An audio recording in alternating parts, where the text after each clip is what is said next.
Today I'm going to tell the story of how a windswept, muddy site in Chile called Monte Verde completely rewrote the history of when humans arrived in the Americas. Now, if you're like me, we were told that humans arrived in the Americas about 13,000 years ago. But deep in southern Chile, archaeologists uncovered something much older. Stone tools, fire pits, even human saliva. What they found at a site called Monte Verde didn't just challenge the timeline, it shattered it. And what they found might mean that humans were here not 13,000 years ago, but closer to 33,000. Here on the Mysteries of Latin America, I tell stories of the myths, legends, history, and unsolved mysteries happening everywhere from Mexico, Central America, South America, and the Caribbean. If you're curious about the stories that didn't make it into the history books, make sure to follow, subscribe, turn on notifications, and share this with someone who still thinks that Clovis was the first place that humans arrived in the Americas. Let's start with the nice, neat story that we were told by archaeologists for decades, the Clovis first theory. It said that the first people arrived from Siberia, walking across the Bering Land Bridge around 13,000 years ago. They hunted big game like mammoths, mastodons, and giant bison, and spread south quickly. The theory gets its name from a site near Clovis, New Mexico, where in the 1930s, archaeologists uncovered new iconic fluted stone spear points, now called Clovis points. They were elegant, symmetrical, and widely found all across North America. And because no older sites were known at the time, Clovis became the baseline, the first Americans. And for decades, anyone who claimed otherwise was dismissed or ignored. That is, until Tom Dillahay showed up. In the 1970s, American anthropologist Tom Dillahay was working with Chilean researchers in the south of the country when a local landowner near a place called Puerto Montt reported strange bones and wooden artifacts exposed by a creek.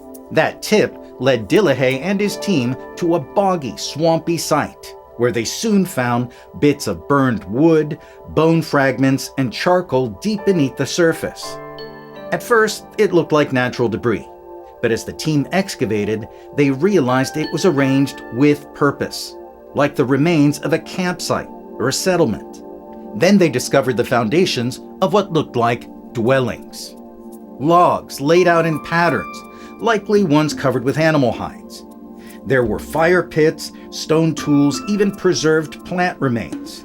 They found medicinal plants, burned meat scraps, and one detail that stunned even Dillahay, a wad of chewed seaweed called a quid with traces of human saliva still embedded in it. The site's organic preservation was exceptional, thanks to the cold, waterlogged soil. And when the materials were radiocarbon dated, the results were clear. Monte Verde was 14,800 years old. That meant people were living in southern Chile, over 5,000 miles south of Clovis, New Mexico, a full 1,000 years before the first Americans were even supposed to have reached the southern U.S. When Dillahay published his findings, the backlash was immediate. Many in the archaeological community accused him of error, contamination, and at best, wishful thinking. The idea that humans could be in southern Chile before they'd supposedly reached Texas or Arizona threatened the Clovis first framework entirely. But Dillahay held firm. He invited independent archaeologists from around the world to check out the site. What they found confirmed his claims. Multiple lines of evidence, bones, tools, structures, even footprints matched up. And the radiocarbon dating was solid. By the late 1990s, after years of scrutiny, even the Smithsonian Institution acknowledged the legitimacy of Monte Verde. After decades of doubt, Monte Verde was no longer a controversial outlier. It was the cornerstone of a new chapter in the story of human migration. Now, Monte Verde didn't just move the timeline back, it lit it on fire. It showed that humans might have also arrived by sea, not just by land. That they could have moved along the coastline, possibly using some form of boat as early as 16,000 to 18,000 years ago. Archaeologists think that early coastal travelers may have used simple skin boats made from animal hides stretched over wood, or even crude dugout canoes carved from tree trunks. Others may have built reed rafts, light, floatable, and perfect for short island-hopping trips following the Pacific coastline down from Alaska, living off a rich marine ecosystem now called the Kelp Highway. These weren't Viking ships going across the Atlantic Ocean. That came much later. But they didn't have to be. With patience, skill, and knowledge of the tides, they could have followed the coast all the way down to Chile long before the glaciers inland melted. And while it happened much later, it's worth remembering that the Pacific peoples, who eventually settled places like Easter Island, now a territory of Chile, thousands of miles off its coast, also crossed vast oceans using nothing more than the stars, currents, and hand-built canoes.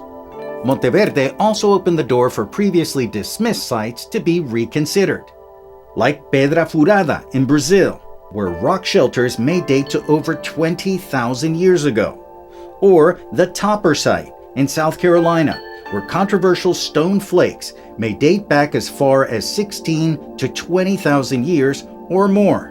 But dating has been really unreliable, and many researchers argue the flakes may not be human-made at all. And the biggest twist? Human footprints found in White Sands, New Mexico, dated to between 21,000 and 23,000 years ago, were found in the same region where the US detonated the first atomic bomb and still tests secret military technology. Coincidence? Maybe, but it makes that area more interesting and mysterious.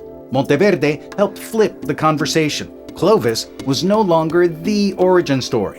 But don't get me wrong, Clovis is still one very important chapter in a much older, more complex story of migration.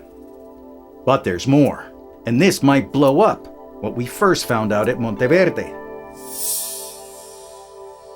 When Dillehay and his team went back to Monte Verde in the early 2000s, they started digging even deeper. And under that first ancient layer, they found something else, a layer that looked even older. Today they call it Monte Verde 1. They uncovered human bones, bits of charcoal, and some flakes that might have been tools.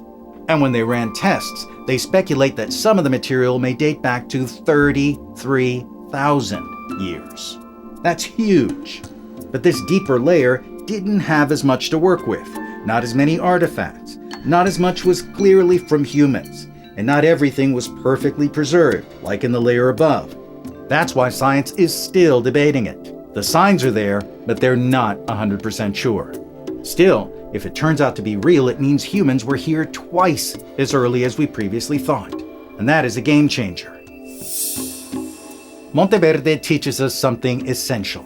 Science is never settled. It's tested, debated, and constantly redefined by new evidence.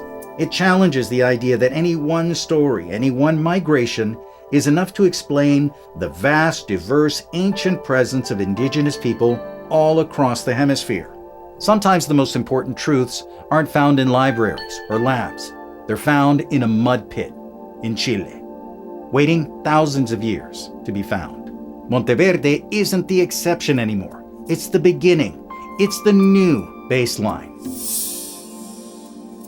When do you think that humans made it into the Americas? Before Monte Verde? After Monte Verde? Drop your theory in the comments. I would love to hear it.